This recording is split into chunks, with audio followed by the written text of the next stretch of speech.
سلام كمي كان هم فتوات بيسوي أمو نير لو معنتهم كم تلمود قنجة بزخونة مدب تماليسة مسئلة مالتيو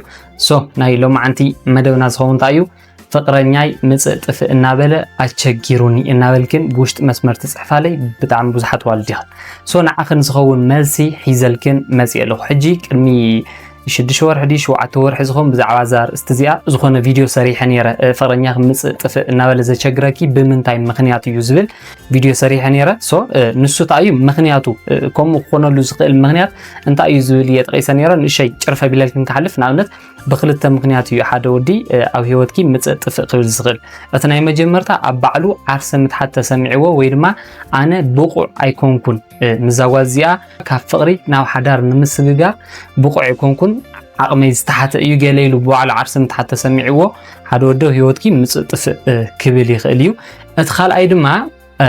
نسغنو ملئت زيخونكي مالسي زخونه خباخز فتو خفاللو كمون زصلኦ ነገር ሆነለው አخ ማለት ስለዚህ ከይገርፈኪ ነትስ ፎቶ ነገር ንخيسን ተقليل مسخ ይሆን ድማ እትጽልኦ ነገር ክቅበሎ ስለዘይደሊ በخማ አይነት ስለዚህ በዘም ክልተ መንገድታት ሓደ ወዲ መጽጥፍ ቅብል ይኽእልዩ አው ህይወትክ ማለት እዩ ናይሎ ማዕንት መምጽእየይ ግን ንስኺ እንታይ ክትወስኒ አለኪ ከምዛ አይነት ፍቅረኛ እንድሕር ሃሊኪ በጣም ንዓኽ ስትረስ ይፈጥረልኪ በዓል ክጠራጠር ይገብረኪ ትጭነቕ ተሓስብ ዝተፋላለዩ ነገራት በቃ ሆተስ ጽቡቕ ንኸይስምዓክ ስለዝገብረኪ ክሳብ መዓዙ ይገለናልክ በጣም ስለጭነቕ ንውሳነ ክሕግዙ ዝኽእሉ ነገራት ለማዕንቲ ሓደ በሓደ كنرئي إينا مالت شدشة نجارات يحزلك متى إذا ስለዚህ نزوم شدشة نجارات بتغكل كام مجمرتها كسام وداتا مخنياتهم زيوم تمكلتوا ويتم سلسة سمع خام قراص أي كاله شدشة يوم ناي جدا كتسمعيهم عليك مخنياتهم كدام أي كفال كتغوري زلكي كال أي كفال كتغوري زلك سالسة كفال كتغوري زلك ناول وكساو شدشة سلز وصحو عمود داتا نختو السن سلز جوري كسام وداتا هذا فيديو ناي جدا كتكاتلني عليك مالتي كم ونزا فيديو لايك بمقار جمرة كسام وداتا مسايس أنها سنايم كتاي اوكي صبغت طنفت غداينا خنحلف كلنا اسناي مجمرتا كتغبريو زلك ነገር እንታዩ مستود نسو بግልጽي ተዛራረቢ ዝብል حجي مجمرታ ስምዒት ክግለጹ ንስኻ ምጽጥፍ እክትብል ከለኻ ልበይ ይቆስለሎ አነ ይጭነቀለኹ ይሐስበለኹ መጻኢና እንታይ ይኾን ገለና ወልኩ ክቀስን አይከአልኩን ስለዚ ሳይ ዘለካ ርክብ بግልጽي አፍልጠኒልኪ እትስምዕክ ነገር كي تسكفكي كي حفركي بقلصي كتفلطيو عليك مالتي ስለዚህ ንስኽ ዝኾነ ጸገም ሃሊክም ምጽጥፍ ዝብል ንሕር ሃሊው ንክትፈልጥ ዕድል ሃውዮ በቃ ብትክክል بግልጽ ጌርካ ተዛረበና ኣነንታ እዩ ጥፋተይ ከምዝ ግብረካ ዘሎ ነገር በናተይ ጥፋት እንድሕር ኮይኑ እትዘለን ጎደሎ ንኸስተኻኽል ንገረን ሞሽዑ ከስተኻኽል ይልክሕተትዮ بግልጽ ናይ ዋዕሉ ዝኾነ ችግር እንድሕር ኮይኑ እቲ ችግሩ ንኽነግረኪ አጥቢቂ ሕተትዮ ነገር ግን ምንም መልስ ዘይውል እንድሕር ኮይኑ ምስኡኽ ትዛራረብ ፈቲንኪ ነገር ግን ኣነታይ ጸገም ይኽትሉ የከለኺ ኖ ስኽዳት በዝሕን እኳ ምንም ጸገም የብልክን ገለገለ እሞሺ ኣባኻድነት ጸገም ታይኒ ጸገምካ ዋላ ሓንቲ ጸገም የለን በቃ ስቂለ የገለስ ይሉ ዘርክዕ መልስ ዘይህበክ እንድሕር ኮይኑ እዙይ ሽጣራ እዩ በቃ እዚ ነገር እዚ ንሱ በዓሉ ፈትዩ ዝመረጾ ባህሪያቱ ከም ዝኾነ ክትርዲ ኣለኪ መዓዝ ዘርክዕ መልሲ ወይ ከዓ ዘዕግ መልሲ ክህበኪ እንድሕር ዘይክኢሉ ብቻ ግን ታናይ መጀመርታ ስጉምት ትኸውን ታያ مسو بسنة سرعة بنصور كتزاراربي عليك مالتيو ادمي زخوني يكون نجر موسان اوكي نفت خلق اي نطق خنحلف كلنا دما مزناجيت كي تخوني تطنققي زبلي حجي قاليهم سبات مس دبرهم ወይ ከዓ ዝኮነ አውሽጦም ሰላም ዘይስምዑም እንድሕር ሃልዩ ከመደበር ختقوم ልካ ይኽእልዮም ከመደበርስ ናው ህይወትካ ክሞት ይኽእልዮም በቃ ንኽዛናጉዑ ጥራሕ ኢሎም ማለት እዩ ስለዚህ ነዞም ሰባት እዚኦም ድማ እቲ ቁጽር ሓደ ምልክቶም እንታይ እዩ ንሶም ወዝደለይኻ ጥራሕ ይረኹኻ ንስኻ ክደልዮም ከለኻ ግን ኣይትረኽቦምን ትስእኖ ይሃድሙ ሽዑ ኣብ ቃሕ ዝበሎም ከዓይ ምለስኻ ምሳኻ ጽቡቕ ግዜ ይሕልፉ ሽዑ ከዓ እንደገና ይጠፉ ኣብ ከምዚኦም ዓይነት ወዳቱን ከይትወድቂ ጥንቃቄ የለኪ መዛናግዒት ናይ ሓደ ወዲ ክትኮኒ የብልከ ስለዚህ ንስኽተ ክትገብር ዘለኪ ኣፍቲ ጠፊኡ እንደገና ተመሊሱ ዝመጸሉ ሰዓት ንስኺ ክፍት ኮይንኪ በቃ ድሉት ኮይንኪ ኣይትቀበልዮ ታናይ መጀመርታ ነጢ ክትክተል ያለኪ ንምንታይ ጠፊኢኻ እኹል ምኽንያት ክሳብ ዝህበክ ማለት እዩ ዘእመን ምኽንያት ክሳብ ዝህበኪ በቃ እታ ነገር ንሳ ክትፋትሕያ የብልክ ምኽንያቱም ታናይ መጀመርታ ዝጠፈአላ ምኽንያት ሸለሊልኪ ይሓሊፍክ ማለት ካልኣይ ሳልሳይ ክደግሚ ሸለልና ወልኪዮ ብድሕሪኡ ናብ ዘይተደልየ ጭንቀትን ገለን ተኣትወለኹ ማለት እዩ ብዝኾነ ግን ታ ካልአይቲ ክትጥንቀቕያ ዘለክ ነገር እንታይ እያ መዘናግዒት ናይ ሓደ ወዲ ከይትኾኒ ጥንቃቄ ክትገብሪ ኣለክ ማለት እዩ ኦኬ ናብቲ ሳልሳይ ነጥቢ ክንሓልፍ ከለና ድማ ናይ ገዛ ርእስኺ ዋጋ ኣይትረስዒ ዝብል ሕጂ ንሱ ምፅእ ጥፍእ ስለ ዝበለ ንስኺ ድኽምቲ ኢኽ ማለት ይኾነን ወይ ከዓ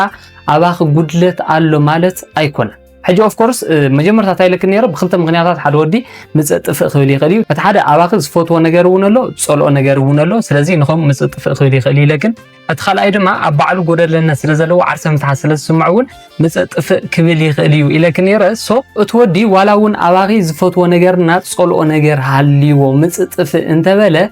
ንሱ እዩ እቲ ኣባኺ ዘሎ ነገር ዘይፈትዎ እምበር ናትክ ጎደሎ እዩ ማለት ግን ኣይኮነን ሕጂ ንኣብነሲ ሓደ ወዲ ጠባያ ባህርያታ ብጣዕሚ ሓሪፍ እዩ ደስ ትብለኒ ክቐርብ ኣይደል ነገር ግን መልክዓ ሽኮር ይኾነትን ሶ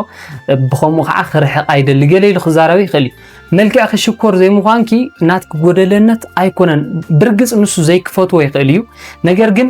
ናትክ ጉድለት ግን ይኾነ ስለዚ ንስኺ ታይልክ ክትሓስበለኪ ማለት እዩ ብዘይ ትወዲ ንሱ ንስኺ ምልእቲ ከም ዝኾንኪ ሙሉእ ኮንፊደንስ ከም ዘለክ ዓርሰ ምትእማን ከም ዘለኪ ክትርዲ ኣለክ ማለት እዩ ተዚ ኮይኑ ግን ንሱ ስለ ዘይፈትወክ ጥራሕ ኣነ ጎደሎ እየ ገለ ኢልክ ነብስኺ ክትወቕሲ እዚ ጌጋ እዩ ኦኬ ናብቲ ራብዓይ ነጥቢ ክንሓልፍ ከለና ድማ ንባህሪኡ ምክንያት ኣይተናድይሉ ነቲ ምፅእ ጥፍእ ዝብሎ ዘሎ ነገር ንስኺ ምክንያት ኣይትቐርብሉ ስለ ዘይጠዓመኮ እዩ ስራሕ ስለ ዝበዝሖኮ እዩ ከምኡ ስለ ዝኾነኮ እዩ ገለ ናበልክ ንኽትሸፋፍንሉ ኣይትፅዓል ሓደ ሰብ ናይ ባሓቂ ካብ ልቡ ክደልየካ እንድሕር ደልዩ ሓንቲ ደቂቃ እያ ተኣኽሉ ስራሕ ዘይምችዎ እንድሕር ኮይኑ ኳስ ኣብ ስራሕ ኣለኹ ዳሕራይ ክድውለልክ እየ ከይትጨናነቕ ኢሉ ሓፃር መልእኽቲ መልኣኽ ንውዑ ብጣዕሚ ቀላል እያ ተዚ ኮይኑ ግን ህልም ዝብል እንድሕር ኮይኑ ግን በቃ ንዓኺ ተገዳስነት የብሉን ፍቅረኛይ ክትጭነቕ ድያ ክትሓስብ ድያ እንታይ እያ ገለ ዝብል በቃ ረሲዕ ከለ ማለት እዩ ዳሕራይ ስርሑ ምስ ወደአ ገለ ምስ ተረጋገ ዘኪርክ ማለት ፈቲክ ወይ ድማ ተገዲስልክ ማለት ይኾን ስለዚ በቃ ነቲ መሪር ሓቂ ኣሚን ክትቅበልዮ ኣለኪ እቲ ምፅእ ጥፍእ ዝብሎ ዘሎ ባህርያት ንዓኺ ዝጠቅም ከም ዘይኮነና ይጎድአክ ከም ዘሎ ኣሚንክ ብትኽክል ኣጥብቕ ኣቢልክ ንኸተዘራርብዮ ክትፍትኒ ኣለክ ደኣ እምበር ባዕልኺ ምክንያት እናደርደርኪ ኖቲ ዘጥፍኦ ዘሎ ጥፋት ብምክንያታት እናሸፈንክ እንድሕር ሓሊፍክዮ መወዳእታ ግን ንስኺ ተጎዳኢ ትኾን ኣለኺ ማለት እዩ ስለዚ እታ ራብዒት ነጥቢ እንታይ ትኾነላ ንባህሪኡ ምክንያት ኣይተናድይሉ ትብል ትኾነላ ማለት እዩ ኦኬ ናብቲ ሓምሸይቲ ነጥቢ ክንሓልፍ ከለና ድማ